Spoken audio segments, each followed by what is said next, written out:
Hey everybody, can you hear me? Welcome to the Green Space. This is New York Public Radio's performing arts space. I'm Simon Close. I'm a producer on all of it with Allison Stewart, and that is the live broadcast that you're here for today. Allison's over there. In a moment, I'm going to introduce her on stage. Right now, I've got the band behind me making beautiful noises of warming up that are more beautiful than the stuff that I'm here to say, so we'll get to them soon. But before we get to all that, I want to do a quick audience participation raising hands thing. First, raise your hand if you heard about this event from the radio. Okay. Raise your hand if you listen to public radio. Raise your hand if you heard about this event through Hadestown. And, wow, cool. And raise your hand if you are skipping class today to be here. Yeah, okay, good. Well, thank you for being here, and please this is only an hour long, you have to get to class afterwards. So, if you do listen to the radio, or if you don't, and you want to be a member, we are listener-supported public radio, and in this political climate, it's now more important than it has been in a while to support us. You can do that by going to this QR code that you see on the screen around here, so we'll leave that up for a second, or we won't, it'll come back in a minute. And when it comes up again, you can just put up your phone, and you can support us by being a monthly member. That's the most stable way to support us, or any size donation matters, and it helps us. The other shout out I need to give is to AARP, a generous sponsor of ours who has supported this event and other events in the Green Space. And this might not be the crowd for it, but some of you maybe. There's a table. Thank you, AARP. Yes. That's right. So they've got a table out in the lobby, and you can go check them out after the show. And we're about to get started in a few minutes. I think those were all the things I needed to say. So without further ado, I'm going to hand this off to someone who actually knows how to host an event. Please welcome Allison Stewart. You did well, Simon. I'm Allison Stewart. I'm the host of all of it. We are so happy to have you here for our Broadway on the Radio series. I've got about 2 minutes to do this. Okay, a couple of notes. It's a live radio show, and you get the great experience of being in the room where it happens, to quote another show. But we will be going out to tens of thousands of New Yorkers. We'll be hearing this live, as well as people across the country on our app and across the Great Pond. So we're live streaming it as well. So this is a really, really special event that you're here for. So I want you to keep your eyes open for people on staff like Simon. They're here to do their jobs. They might need to get on the stage to hand me a note, or there might be a radio emergency and they've got to let me know what that's about. I don't know what that's about. It is live radio. Anything can happen. At AOI, we just roll with it. If I fall, I'm just going to talk into the microphone and keep talking. I maybe need to read from my papers. It's the way that we talk to the producers, the way they can follow what's happening. And most of all, have fun, silence your cell phones. You don't have to put them away. Take pictures, tag us on Instagram, and thanks for coming. We're going to get started in 2 minutes.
is All of It on WNYC. I'm Allison Stewart. We are live from the Green Space in Soho with a special episode of All of It for you today.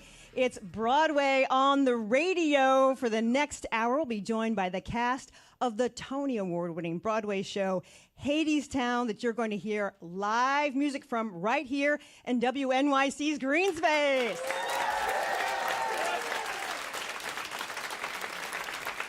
I have the whole band with me right now. Let's hear it for the band.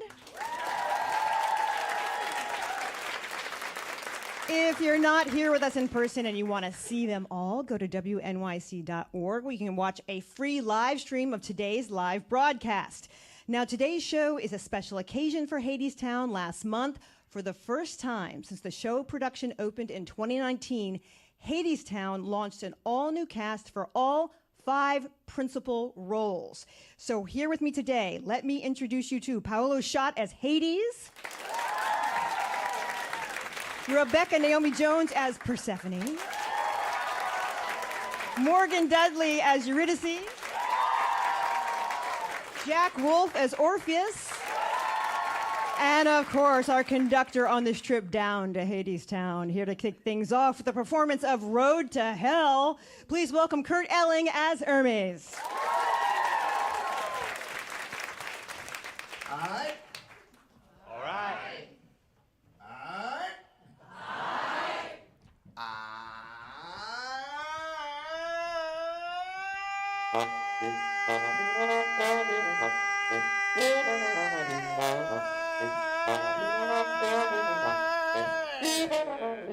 Once upon a time there was a railroad line. Don't ask where, brother, don't ask where. It was the road to hell. It was hard times. It was a world of God and man. It's old song. It's old tale from way back when. It's old song. We're gonna sing it again. Gods and men on. We got some gods in the house tonight. See, on the road to hell there was a railroad line. And there was 3 old women all dressed the same. And they was always singing in the back of your mind, everybody meet the fates. And on the road to hell there was a railroad line, and a lady stepping off a train with a suitcase full of summertime, Persephone, honey.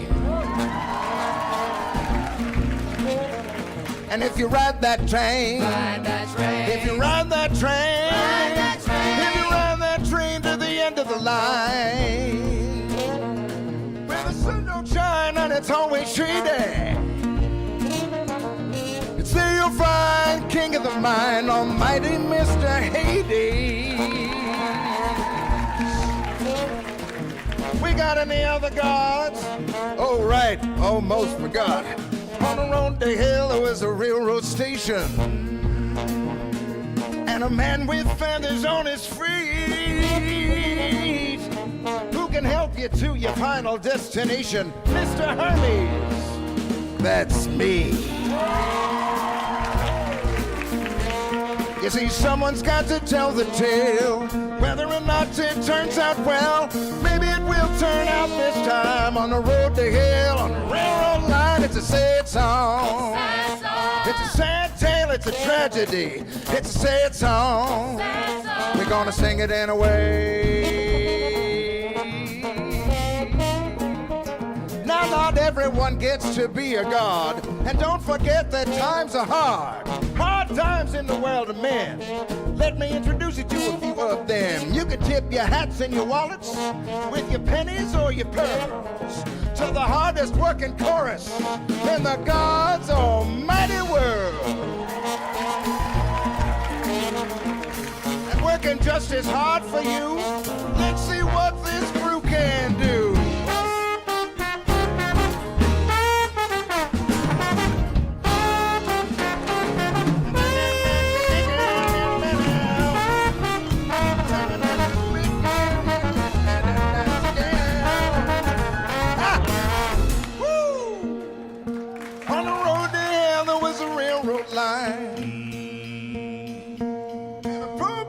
working on a song. His mama was a friend of mine, and this boy was a musician on the railroad line on the road to hell. You might say the boy was touched, 'cause he was touched by the gods themselves. Give it up for Orpheus. Orpheus.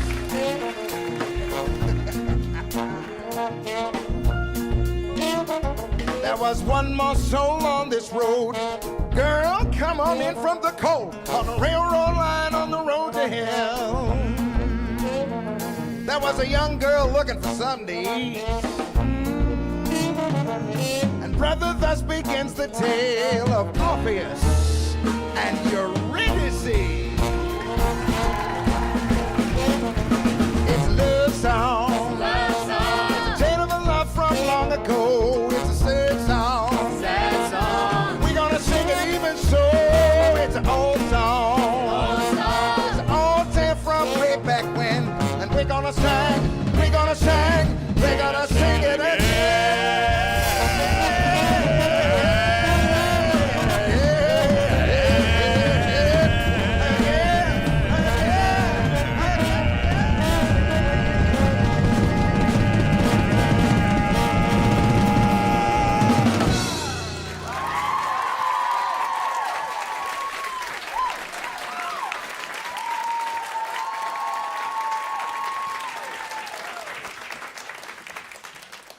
Kurt Elling, that was great. You're about to make your Broadway debut. This is your Broadway debut. This is my theater debut from the time I was in high school. All the rest of the time, I've been 30 years on the road as a jazz musician with my own bands and guesting with other bands and such like, and now I get to have this adventure.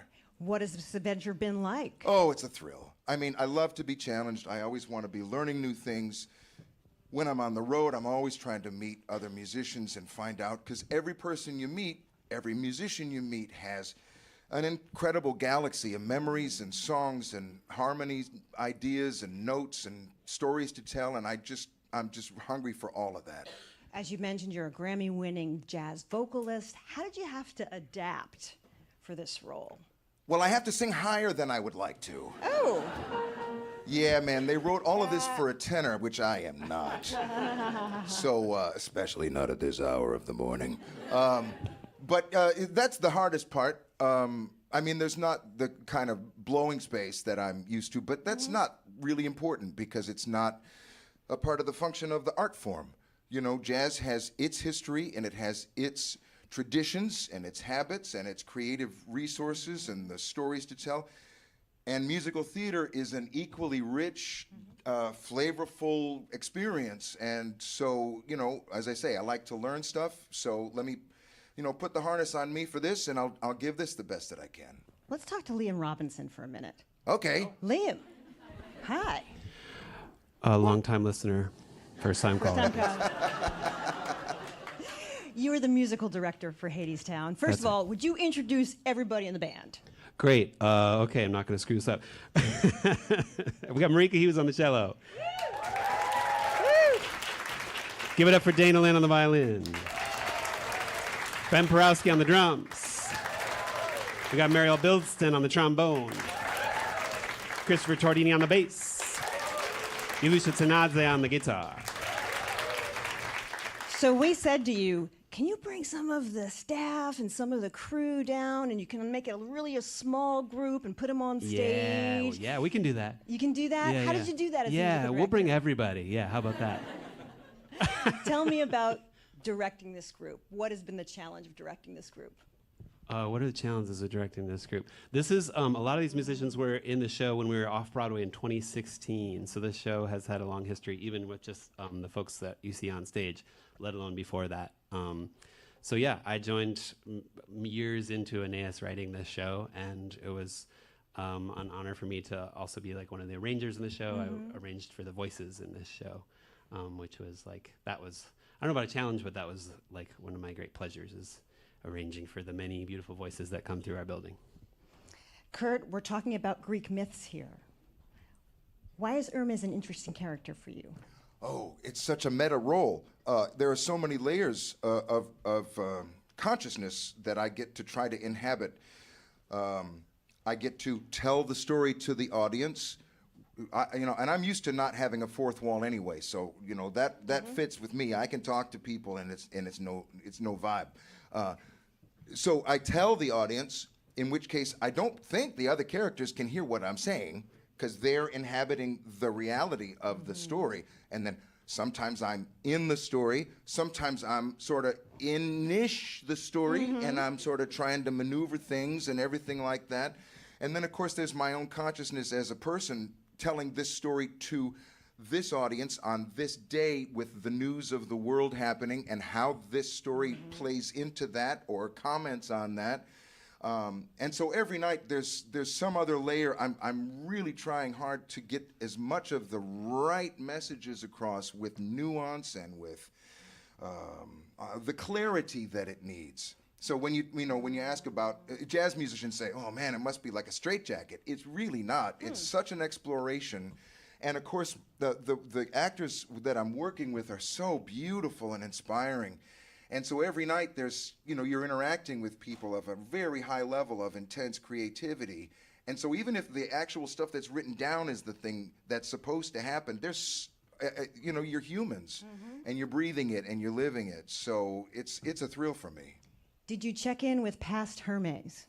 I did ask around and I did solicit advice and I didn't get any back. Wah, wah. You have an album coming out. I do. Yes. Which one is it? I don't know. You recently released a solo Well, album. I have. Yeah, there's a duo record with my friend Christian Sands. It's Wildflowers, Volume 3. We have a Wildflower series. Jazz musicians, we don't see each other enough usually, and you always meet and then it's gone in a heartbeat.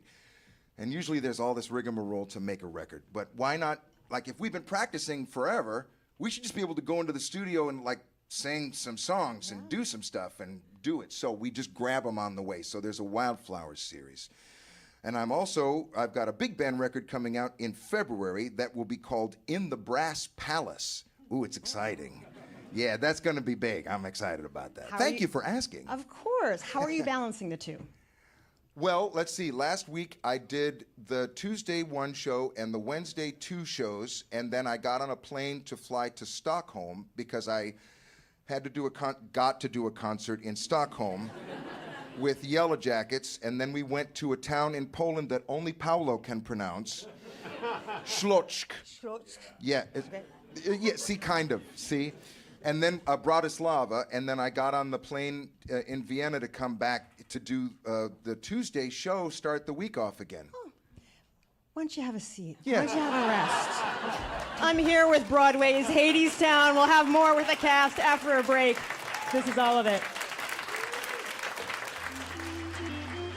Do you have a car, truck, boat, motorcycle, or RV that is no longer of use to you? No matter what shape it's in, you can donate it to WNYC, even if it's 100 years old. Donating is easy, the pickup is free, and you'll get a tax deduction. Learn more at wnyc.org/car.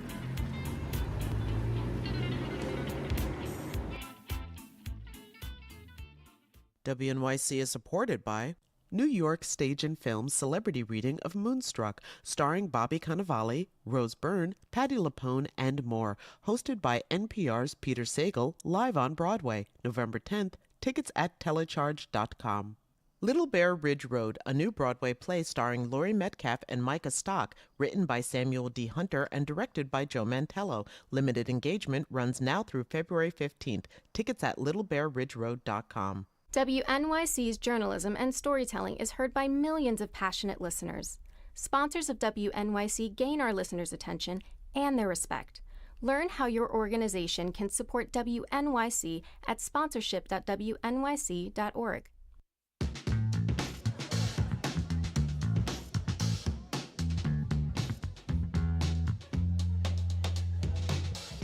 This is All of It on WNYC. I'm Allison Stewart, and we are live in the green space at You can make noise, it's okay. We're live in the green space at WNYC with Broadway on the radio with the band and the new cast from Broadway's Hadestown. Yes. If you are listening on the radio, you can go to WNYC.org to watch a live stream. And now on the stage is Jack Wolf as Orpheus and Morgan Dudley as Eurydice. Here is Wedding Song live on WNYC.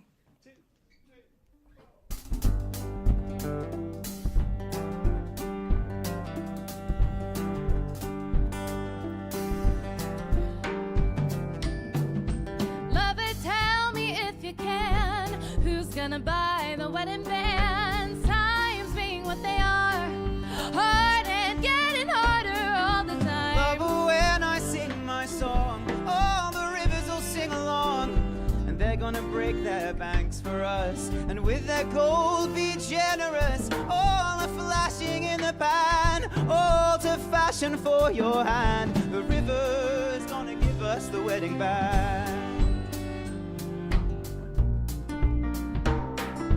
Lover, tell me if you're able, who's gonna lay the wedding table? Times being what they are, dark and getting darker all the time. Lover, when I sing my song, all the trees gonna sing along, and they're gonna bend their branches down to lay their fruit upon the ground. The almond and the apple and the sugar from the maple.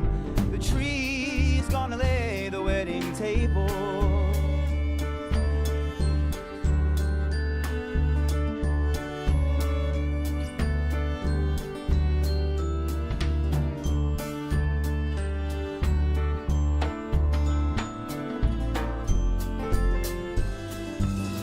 Lover, tell me when we're wed, who's gonna make the wedding bed? Times being what they are, hard and getting harder all the time. Lover, when I sing my song, all the birds gonna sing along, and they'll come flying from all around to lay their feathers on the ground, and we lie down in eiderdown, a pillow neath our heads.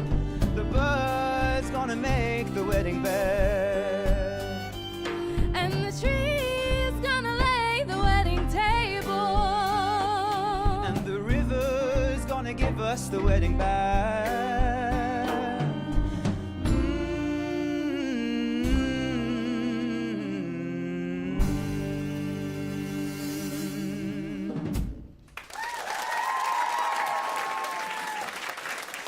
That was Wedding Song from Broadway's Hadestown, live in the green space. Thank you so much for being with us. We really appreciate it. Thank you for having us. Morgan, when we meet Eurydice, Hermes describes her as a runaway from everywhere she's ever been. What is she running away from? What is she looking forward to? Wow. I think the whole point of her running away is just kind of moving around to survive. And so when she sees trouble, somewhere, she just wants to make sure that she's safe. Oh, thank you so much. And I don't know if she has a clear vision of what she's looking forward to as far as optimism goes. I think it's more just more food, more shelter. And then when she meets Orpheus, it's the first time that she's realized that she's missing something in her soul, I think. Orpheus is a character who's a little bit awkward, but he speaks from his heart, he sings from his heart. Tell me about navigating these two sides of Orpheus. Yeah. Well, I have to say, I was really interested in the idea of this Greek myth sort of hero who is really reluctant to be one.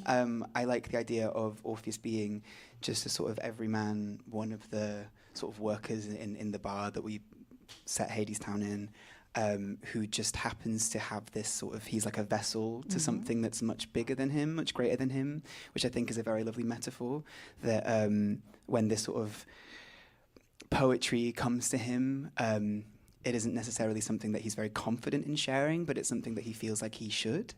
Yeah. The wedding song comes right after Orpheus and Eurydice meet. He professes his love for her. How does Eurydice react? Yeah, I think she's just so taken aback, like, wow, that's pretty audacious to say, like, you're gonna marry me and you just looked at me. But I think what's really cool about their story, though, is that Eurydice feels it too and feels that connection, and it's something that she's actively running away from, and is yet intrigued by, especially with the difference of energy coming from Orpheus. What is he saying to her? What is Orpheus saying to her in the wedding song? Well, I think the love between Orpheus and Eurydice, which seems so like wild to us and to an audience to see something so like instant, I think it speaks to the myth in that it's this like cosmic connection. Like I think as soon as he locks eyes on Eurydice, he knows like that is his whole future. That is now what he lives for. And, you know, he has to go through some wild trials within the show for her. And I think as soon as he meets her, that's just a given that he will do that. So I think the wedding song and the sort of beautiful poetry that Aeneas wrote, it's wonderful ways of expressing that love and those feelings. I also think within those sort of epic relationship things, there's space for us to be immature or like naive and silly, and that's a really special thing to get to play on stage too. Hadestown was an album before it was a musical. What was your first reaction to Hadestown? When did you first experience it? I first saw the Good Morning America performance of the Wait For Me reprise. That was like my first. Really? Yeah, so I was kind of late. I remember it was 2019 and I had heard it and I was like, wow, that's amazing. And I listened to the original Broadway cast album. And when I moved to New York, Hadestown was one of the first shows that I bought tickets for myself to see. It was the first show I bought tickets for myself to see, and I was absolutely obsessed with it ever since then, and then I got to listen to all the past albums. And then you got to be on it. I know, yeah. How about for you, Jack? Well, I'm a bit of a fanboy. I came to the show as a fan of Aeneas already and Bonnie Light Horseman, her band, and I discovered the concept album that had so many people that I love, like Bonnie Veg, Justin Vernon, and then this. Oh, I think it's the off-Broadway cast recording that has Damon Duano on it, who, again, like another sort of idol of mine. I think the show has such a rich history of amazing like artists who've been involved with it. So I think getting to join, be a small part of that tapestry is like a really special thing. So I take that very seriously, and I'm very grateful. This is your Broadway debut, but we should put an asterisk because you performed on the West End. I think people can hear from your accent. Well, what's the difference between New York and London audiences? Oh, wow. There is a huge difference. I think it's really, really, it's amazing to do a show here. I think there's such present like energy in the audiences in New York. I think I feel so close to everybody in the building there. There is maybe a slight reservation in audiences in New York. In London, you never really know if they're on your side until the end.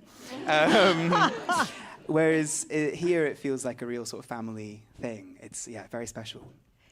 Now, you've stepped into roles before. You were in Jagged Little Pill, right? Yeah, definitely. When you're taking over a role, where does your process begin? Do you start brand new? Do you peek into the other actors' renditions? My goodness. I mean, like, if I had already seen the show, which Hadestown I had, so of course I have it living in my brain. There's just no way to separate the things.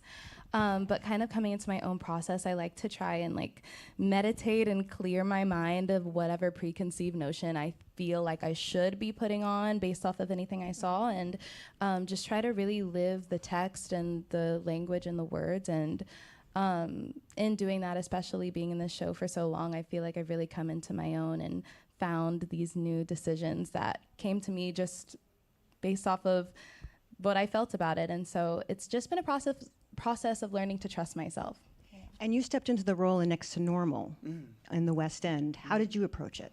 Well, that was a sort of very different kind of vibe. We revived the show, so it had never come to London before. And we were sort of taking the show that had existed on Broadway 15 years ago and trying to sort of revive it for an audience now, I guess. And I mean, that was amazing. I was a huge fan of that show 15 years ago when I was a young teenager, and again, never really thought I'd get to be in the room as part of the creation of a new production of it.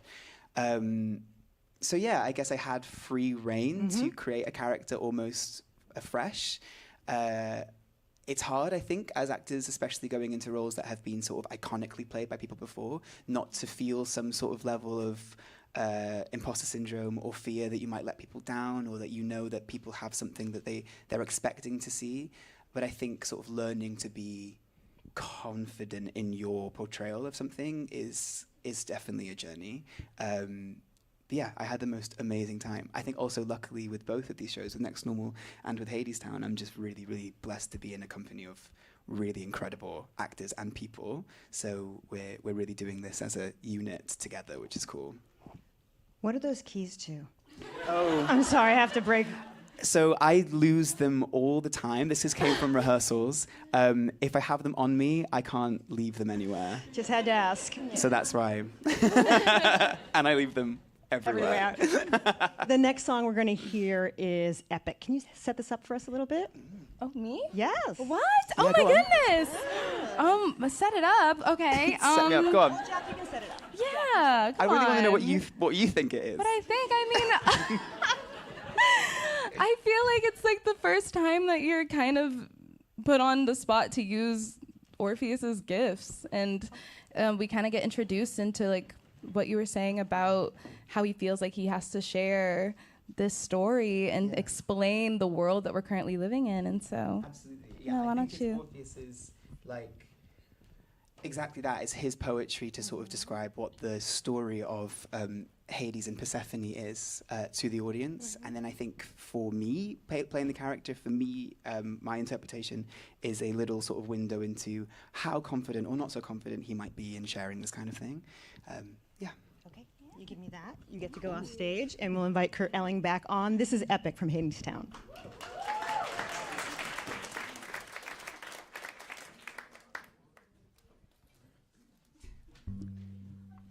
Where'd you get that melody? I don't know. It came to me as if I'd known it all along. You have. It's an old song, a song of love from long ago. Long time since I heard it, though. You've heard that melody before? Sure. Tell me more. Remember the tale I told you once about the gods? Which ones? Hades and Persephone. Remember how it used to be their love that made the world go round? Yeah, I remember now. But that was long ago. Tell it again, though.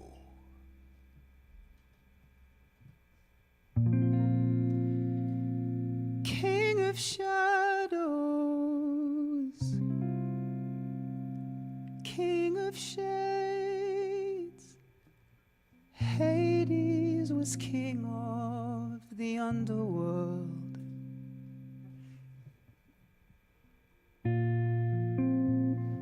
But he fell in love with a beautiful lady who walked up above in her mother's greener field. He fell in love with Persephone, who was gathering flowers in the light of the sun.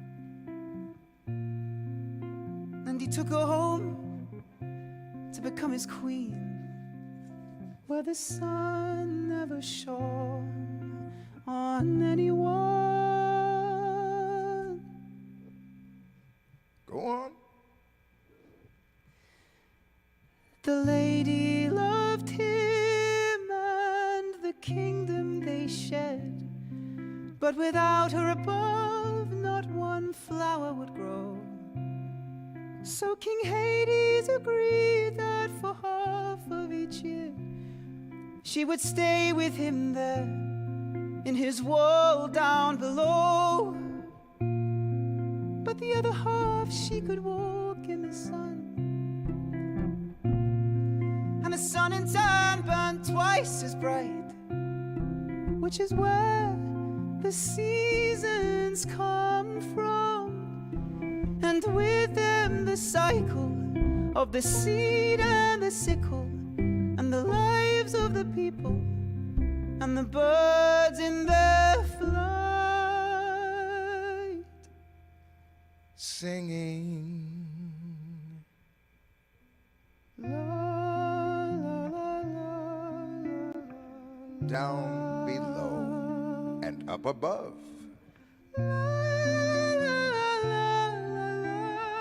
In harmony and rhythm.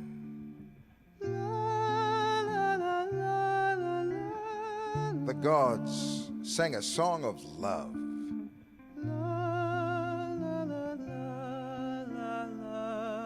And the world sang it with them. But that was long ago, before we were on this road.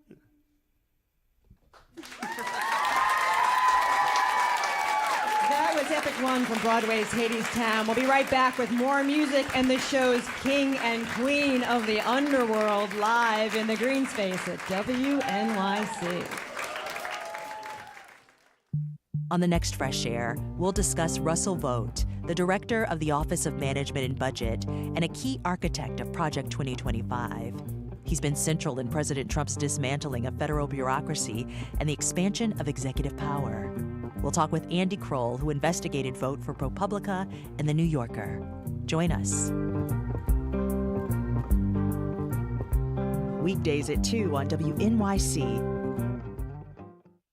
WNYC support comes from NJPAC presenting the T.D. James Moody Jazz Festival, November 8th through 23rd, featuring Christian McBride as jazz advisor.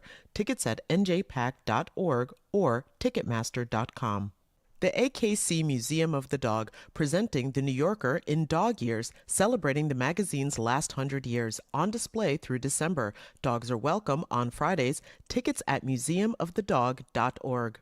The New York Historical and its exhibition, The Gay Harlem Renaissance, which invites visitors to immerse themselves in Black LGBTQ+ life of the 1920s and 30s. More at nyhistory.org. WNYC, independent journalism in the public interest. 93.9 FM and AM 820. NPR News and the New York Conversation.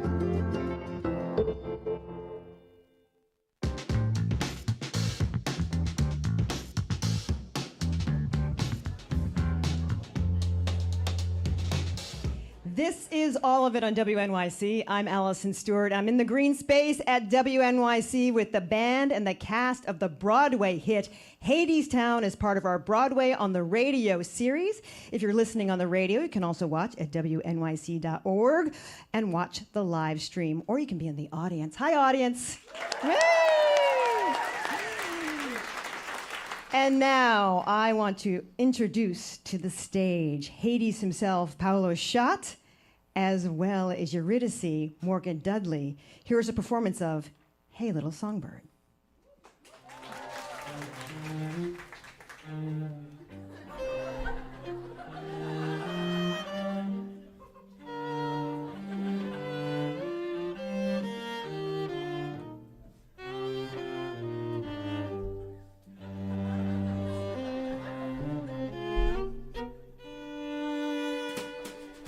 Hey, little songbird, give me a song.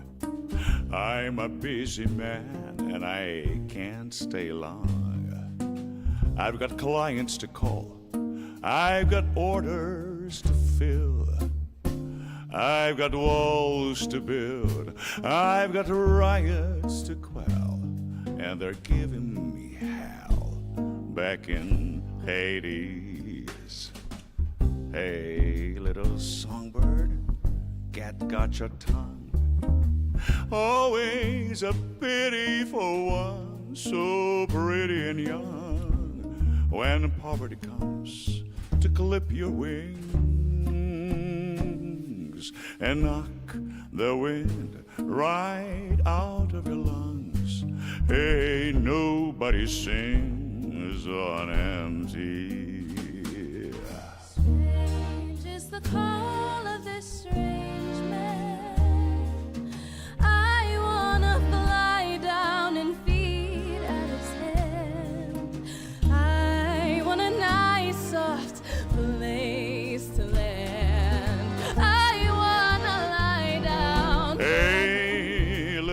songbird, you got something fine. You shine like a diamond down at the mine. And the choice is yours if you're willing to choose. Seeing as you've got nothing to lose, and I could use a canary. Suddenly, nothing is as it was. Where are you now, Orpheus? Wasn't it gonna be the two of us? Weren't we birds of a Hey, little songbird, let me guess. He's some kind of poet, and he's penniless. Give him your hand, he'll give you his hand to mouth. He'll write you a poem when the power is out. Hey, why not fly south for the winter? Hey, little songbird, look all around you. See how the vipers and vultures surround you, and they'll take you down. They will pick you clean if you stick around. Such a desperate scene. See people get mean when the chips are down.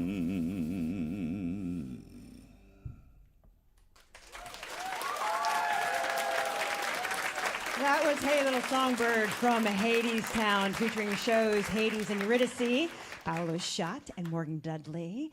We're going to ask to come to the stage Rebecca Naomi Jones, who plays Persephone.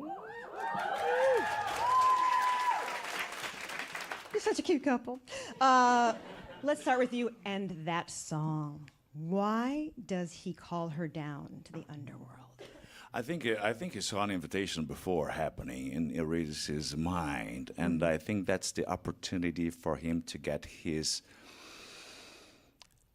masculine power back after having a huge fight with his wife. You know, he spent so many months away from her, and he prepared a whole new house for her as a reception. And when she arrives, she hates it, everything. So he's very frustrated about that, and he sees Eurydice on the edge of suffering in her own life, and decides to get there and to give her a little push. Let's get her side of the story. All right. What is Persephone? How would you describe her relationship with Hades? I think it's beautiful the way that in this musical it's set up such that these two people actually do love each other. But I think something that I love so much about the direction of this is that with both couples, there's this kind of dichotomy between the light and the dark, and the hopefulness versus just a sense of nothing is going to go as planned, and I have no hope. And I think where both couples meet is where there's magic. And so I think Persephone loves Hades, but she lives in the natural world, and she lives for the natural world, and she lives in hope, and she holds on to that hope as much as possible.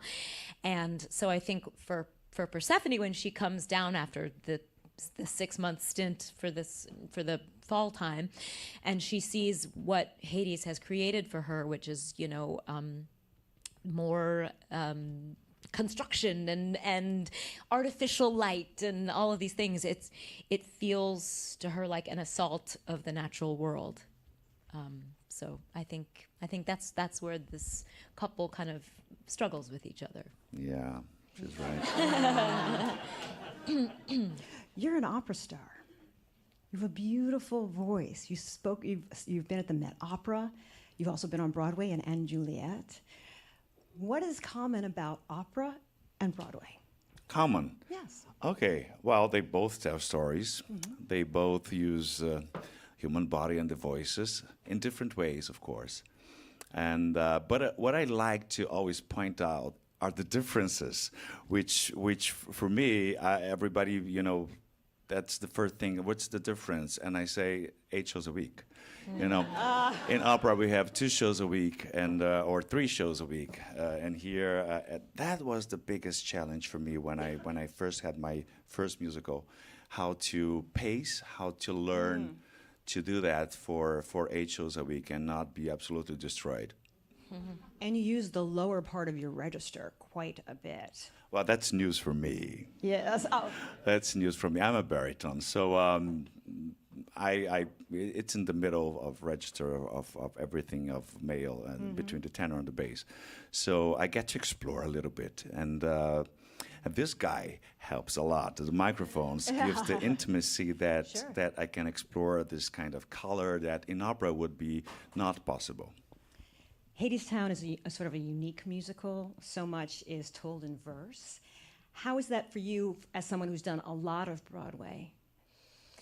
I think text is exciting, and I think there's always more to be harvested than we think at first glance. And so, be it verse, be it prose, I just think it's there's just always so many layers, and I think Aeneas did a beautiful job layering a lot of information into these songs. And so I think the storytelling is actually it's so well laid out for us. So it feels like we can trust what's there and just do our job and pay attention to each other and listen and let it ride, You can go big with Persephone. Yes. An actor can go very big with Yes. Persephone. What do you like to do with her? I do like to go big and get weird. I like that she's really hopeful, and I think we meet Persephone in a time in her life where she's self-medicating with alcohol and acting out because she's having a hard time holding on to that hope because so much in the world is informing her otherwise, and things are bad, and she feels out of control and she's spiraling. And so I think there's all this justification for me to just act out and be weird. And so the way I'm enjoying that personally is like lots of unnecessary squats that no one told me to do, just a lot of this for no reason. And I have like a full exorcism on stage where I get to like shake myself and kind of try to box the demons away. And there's a lot of room for fun. Paolo, what made you want to be in the role of Hades? You could have had a ton of different roles. Why did you choose this one? Well, first of all, when I first saw the musical, I was in love with the music. I laughed the show thinking the music is the star of this show.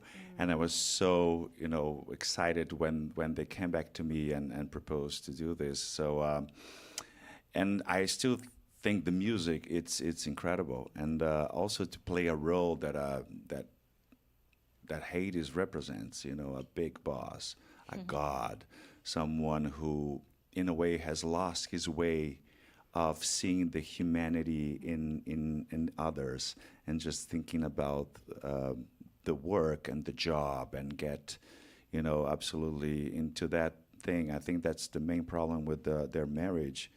Whatever he prepares for Persephone, he thinks is the best, but it's the best in his vision of it. So to play someone like that has such a great, for me, theatrical arc, because he goes through a change in this musical, and then he goes back to what he was. But they leave in a better place in terms of their marriage. if you compare from the beginning of the play. So I think it's a beautiful journey to go through that every day. And for you, you could have played a ton of roles. Why did you choose Persephone?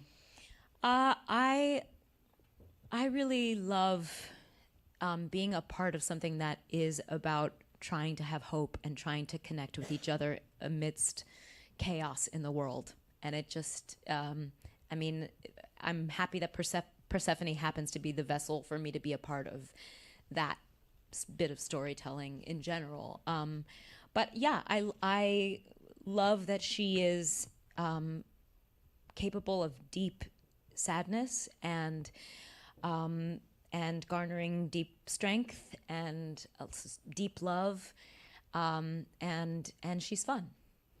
The last song we're going to hear is your song. Would you set it up for us a little bit? Yes, this is the Act 2 opener. It is kind of like Persephone's little like sneaky drunken cabaret act that she does when her husband, the boss, is not paying attention, and it's really like at her lowest point. I will not be giving you the version where I'm throwing myself around the stage, but yeah, it's kind of like her rebellious moment where she's kind of like taking all of this darkness that she feels and she's kind of just splattering it all over the place. All right, let's get it set. This is from Hadestown. Thank you.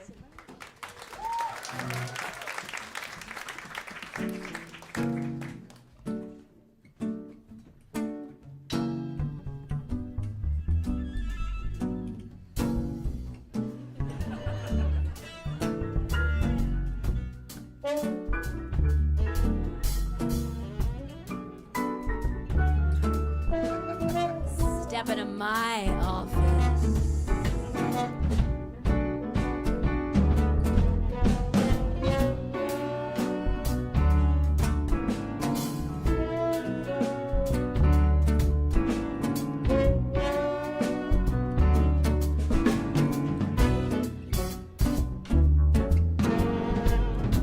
I don't know about you boys, but if you're like me, then hanging around this old manhole is bringing you down.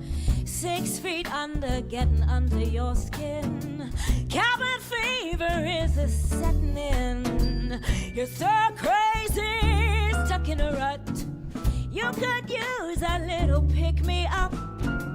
I can give you what it is you crave. A little something from the good old days.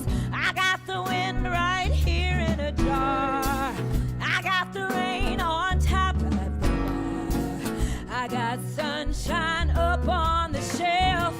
Allow me to introduce myself. Brother, what's my name? My name is Our Lady of the Ground. Brother, what's my name? Our Lady of Ways, Our Lady of Names. Brother, what's my name? My name is Our Lady of the Upside Down. Wanna know my name? I'll tell you my name. Persephone.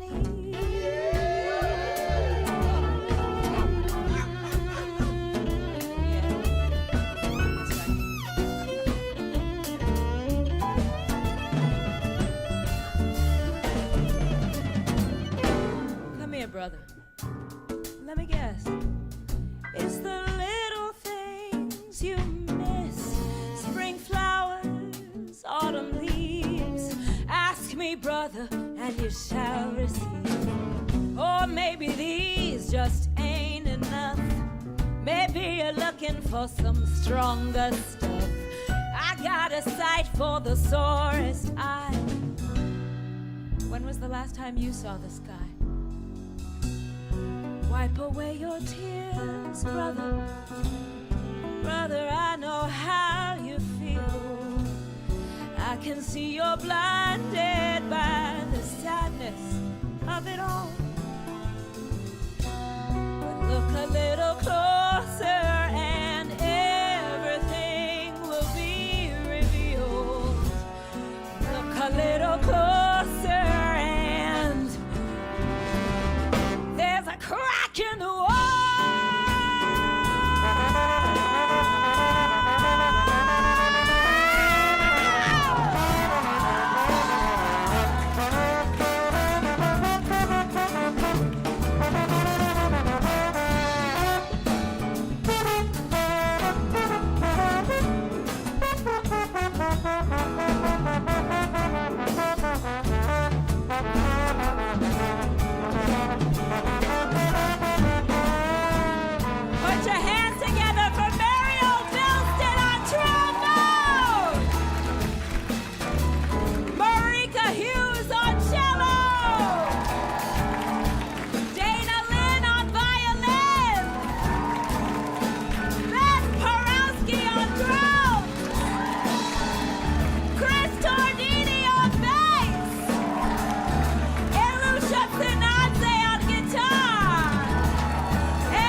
trifle. You want the moon, yeah, I got her too. She's right here waiting in my pay-per-view. How long's it been? A little moonshine ain't no sin. Tell my husband to take his time. What the boss don't know, the boss won't mind.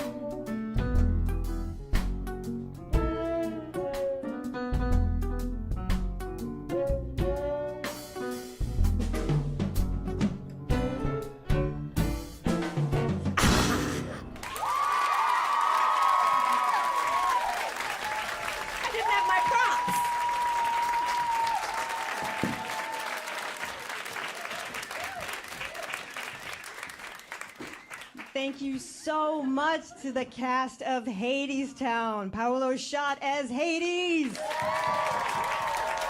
Rebecca Naomi Jones as Persephone. Morgan Dudley as Eurydice. Jack Wolf as Orpheus. And Hermes Kurt Ellington. And thank you to the band. Everybody give it up for the band.